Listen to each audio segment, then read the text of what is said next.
Bonjour à tous, une fois.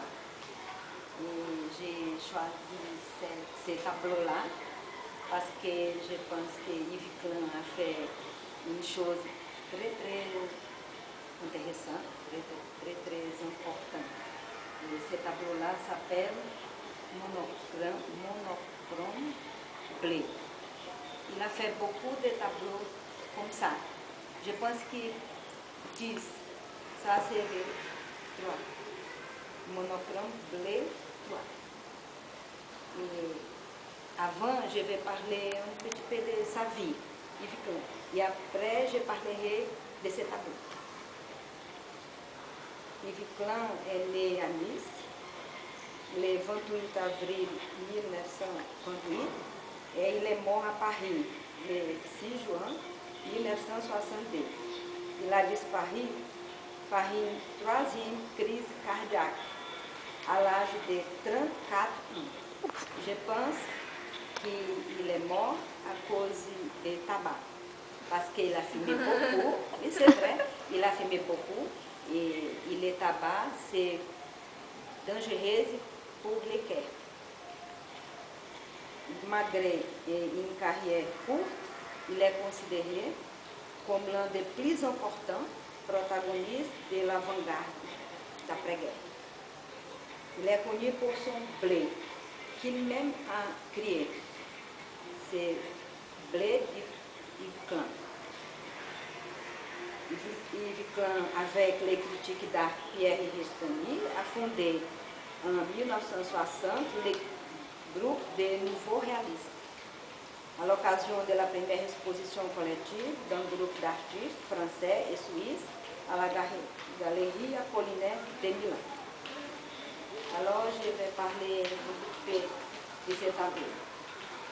Je pense que ce tableau, c'est hypnotique.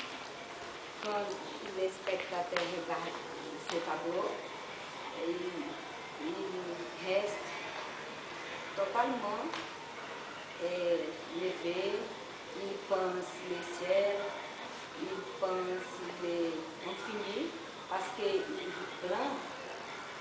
a fait ce tableau-là dans l'époque qu'il avait beaucoup de consommation. Le bleu pour Yves Klein, c'est comme le blé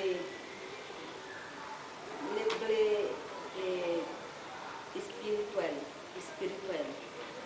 Et dans cette époque-là, on achète, donc je suis.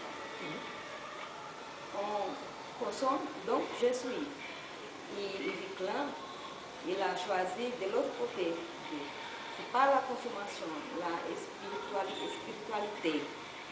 Et pour Yves Klein, le blé, c'est la couleur de spiritualité, parce que c'est la couleur du ciel, de la mer, des manteaux de la Vierge dans la culture catholique. Et il a fait une chose comme ça, parce que, comme je dis, il n'est pas d'accord avec les consommations de cette époque-là. Pour moi, ce blé n'est pas seulement esthétique, il est philosophique aussi. Et c'est pour ça que j'ai choisi, parce que je suis contre les consommations. Aujourd'hui, il y a beaucoup de consommation. De surconsommation. Surconsommation. Et quand les spectateurs regardent, quand je regarde ce tableau, ce tableau touche mon cœur. Parce que je sens la calme, la paix, la règle, la tranquillité. Je me sens totalement léger. Je pense l'infini, je pense le monde comme ça. C'est tout. Merci pour votre attention. Des questions. La torture. Est-ce que bleu est ta couleur préférée? Pardon? Est-ce que bleu est ta couleur préférée? Pour moi? Oui. Oui. Moi aussi. Mais plutôt bleu, Oui, parce que ce bleu-là, tu ne peux pas le trouver. Oui, bien sûr, mais on pourrait dire que c'est ma couleur préférée. Et tous les bleus, en général. Il a créé cette plaie, c'est unique. Cette plaie, il a créé. Oui, je sais. Il y a plusieurs tableaux qui sont comme ça, tu sais, sans qu'on calcule la dimension du tableau, parce que celui-là, c'est déjà très grand. Peut-être il y a quelques œuvres qui sont plus grandes. Oui, il y a des tailles. De l'autre taille différentes. Oui, il y a des tailles différentes, mais je pense qu'ils sont 10 tableaux comme ça. Mais il fait beaucoup des œuvres des plans sont bleus.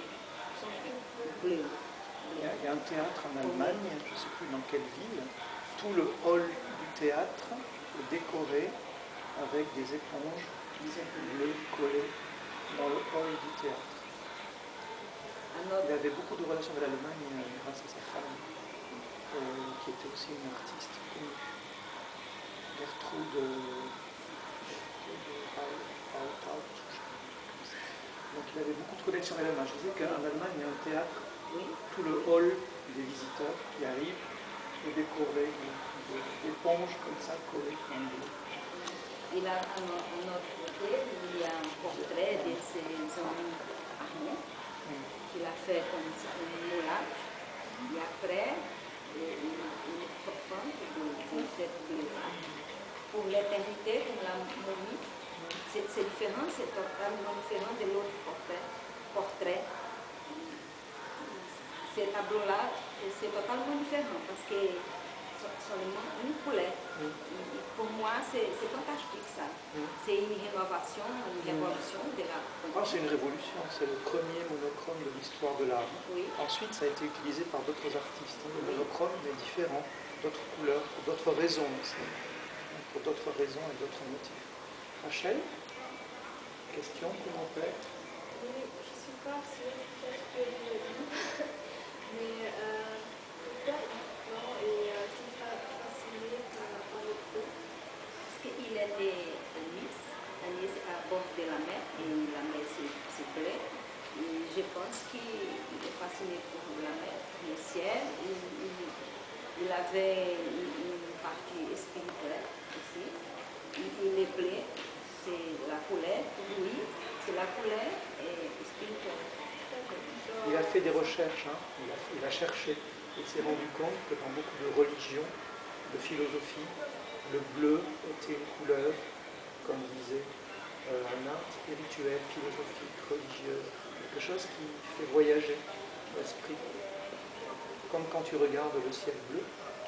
Tu as déjà fait ça quand tu étais petite fille, dans l'herbe, dans la campagne? Oui, mais jamais. Parce que chez toi, il y a... Oui, non, mais il y a le ciel bleu comme ça. Ouais. Tu oublies les choses matérielles et tu penses à des choses spirituelles. Tu es en contact avec quelque chose d'autre. Il y a une cathédrale à Chartres, il y a les vitraux.